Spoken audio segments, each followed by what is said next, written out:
मेरा नाम विपिन वर्मा है और हम आपका वर्क एंड टॉक कंसल्टेंसी में फिर से स्वागत करते हैं। आज हमारा डिस्कशन का टॉपिक होगा TDS in case of seller of property is NRI. तो बहुत केसेस में ऐसा देखा गया है कि जब एनआरआई प्रॉपर्टी सेल करता है तो उस पर क्या टीडीएस की एप्लीकेबिलिटी रहती है, क्या टीडीएस का जो रेट इतना हाई है उसको कम किया जा सकता है, क्या फॉर्म 13 फाइल करने का प्रोसेस होता है। तो आज हम इसी टॉपिक्स के बारे में बात करेंगे। तो सबसे पहले हम बात करते हैं TDS rate on sale of property by NRI. तो इस केस में जो रेट्स हमें लेते हैं वो section 195 of income tax according लिए जाते हैं, जिसमें कि दो रेट्स होते हैं।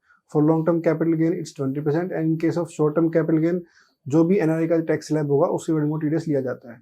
अब इसमें जो रेट होते हैं इन पे आपको सरचार्ज भी लगाना पड़ता है, प्लस इसमें सेस भी लगता है। सरचार्ज के भी डिफरेंट 3 स्लैब्स होते हैं।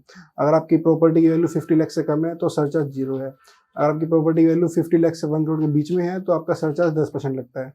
और अगर आपकी प्रॉपर्टी की वैल्यू 1 करोड़ से ऊपर है तो इसमें 50% का स्लैब रेट फिक्स है। तो मतलब अगर हम 50% का स्लैब लेके बात करते हैं तो एक अगर लॉन्ग टर्म की प्रॉपर्टी है तो इस केस में जो टीडीएस का रेट आता है वो 23.96% के आसपास आता है, जो कि एक बहुत बड़ा अमाउंट है। बेसिकली मतलब जो सेल कंसिडरेशन के 1/4 पार्ट को टीडीएस कवर कर लेता है। तो अब एक क्वेश्चन उठता है कि क्या इस टीडीएस के रेट को कम करने का कोई प्रोसेस है? तो इसका आंसर ये है कि है। आप सेक्शन 197 के अकॉर्डिंग आप टीडीएस की रेट को कम करने के लिए आप एक जो ऑफिसर होता है इनकम टैक्स ऑफिसर, उसके पास एक सर्टिफिकेट अप्लाई कर सकते हैं। इस सर्टिफिकेट को बोलते हैं सर्टिफिकेट फॉर लोअर और नो टीडीएस डिडक्शन। आप इसमें एक फॉर्म 13 होता है ऑन ट्रेसिस पोर्टल।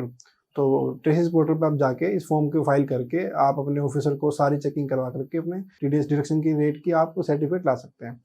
अब एक क्वेश्चन आता है कि टीडीएस लोअर का जो सर्टिफिकेट है इसको अप्लाई करने का प्रोसेस क्या है? तो प्रोसेस सर इसमें ये है कि इसमें जो सेलर होता है, सेलर को अपने पैन नंबर से ट्रेसिस के पोर्टल पर रजिस्टर करना पड़ता है और वहाँ पर एक फॉर्म होता है फॉर्म 13 को फिल करना है और जो भी नेसेसरी डॉक्यूमेंट्स हैं उसके डॉक्यूमेंट्स लगा करके आप अपना सर्टिफिकेट अप्लाई कर सकते हैं। इसमें बेसिकली कुछ डॉक्यूमेंट्स जाते हैं, जिसमें सबसे पहले आता है ATS means agreement to sell. फिर इसमें आपका आता है आपकी रजिस्ट्री, जो रजिस्ट्री आपने परचेज की थी। प्लस इसमें आपके इम्प्रूवमेंट्स के प्रूफ, अगर जो सेलर है वो क्लेम करता है कि उसने इस प्रॉपर्टी पे इन्वेस्ट किया है इसको कंस्ट्रक्शन करने में या जो भी है, तो उन सब के आपको प्रूफ देने पड़ेंगे। फोर्थ इसमें जो डॉक्यूमेंट्स आते हैं उसमें आपके एनआरआई होने का प्रूफ, कि आप एनआरआई हैं, आप उसको वो प्रूफ भी आपको देना पड़ेगा। लाइक आपके फॉरेन का परमानेंट आइडेंटिटी कार्ड या जो भी आपका वहाँ का टैक्स आइडेंटिफिकेशन नंबर है फॉरेन का, ये कुछ डॉक्यूमेंट्स आप फॉर्म 13 में लगा करके ट्रेसिस के पोर्टल पे अप्लाई कर सकते हो। तो आप ये जो पूरी एप्लीकेशन है टैक्स ऑफिसर के पास जाती है, उनको जो क्लैरिफिकेशन है वो ऑनलाइन ही आपके पोर्टल पे शो हो जाती है। अगर टैक्स ऑफिसर आपके जो क्लेम से सेटिस्फाई होता है तो आपको लोअर टीडीएस रेट का आपको सर्टिफिकेट दे देता है। अब इसमें एक क्वेश्चन आता है कि जनरली जो एनआरआई होते हैं उन एनआरआई के पास आपका इंडिया का पैन कार्ड और इन सम केसेस आधार कार्ड भी होता है। तो बहुत मोस्ट सारे केसेस में एनआरआई हमसे क्वेश्चन पुट करते हैं कि क्या हम प्रॉपर्टी सेल ट्रांजेक्शन में अपने आप को रेजिडेंट प्रूव कर सकते हैं ताकि वो 1% टीडीएस के दायरे में आकर के अपना टीडीएस रेट कम कर ले। इसमें आप कर तो सकते हैं, फिलहाल ऐसी कोई चेकिंग भी नहीं है, मगर इसमें आपका लॉस भी है। अगर आप एज ए रेजिडेंस प्रॉपर्टी को सेल कर देते हैं तो आपकी जो भी फॉरेन इनकम है उस सब पे आपको इंडिया में भी टैक्स पे करना पड़ जाएगा। इसीलिए ऐसा मतलब मोस्ट ऑफ द सर्कमस्टांसेस में एनआरआई लोग अपना एनआरआई का स्टेटस मेंटेन करना चाहते हैं ताकि उनको अपनी फॉरेन की इनकम्स पे इंडिया में टैक्स ना देना पड़े। अब हम कुछ चेक पॉइंट्स के बारे में बात करते हैं कि अगर एक जो सेलर है, सेलर को ऐसी ट्रांजेक्शन्स में, सेलर वो जो एनआरआई हो, उसको ऐसी ट्रांजेक्शंस में किन बातों पे ध्यान देना चाहिए?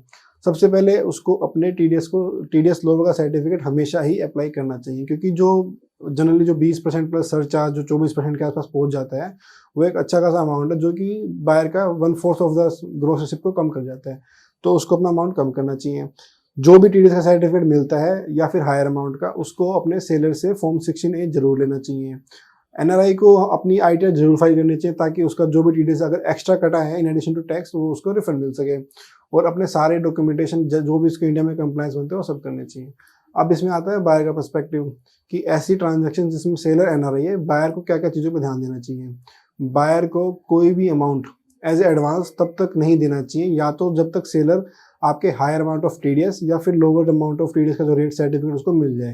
क्योंकि इनकेस अगर बायर ने आपको पेमेंट कर दी है सेलर को बिफोर द सर्टिफिकेट, तो उसको आपको हायर अमाउंट पे टीडीएस डिडक्ट करना पड़ेगा और जमा भी करना पड़ेगा। अदरवाइज आपको टैक्स ऑफिसर भी लोअर टीडीएस का आपको सर्टिफिकेट आपको इशू नहीं करेगा।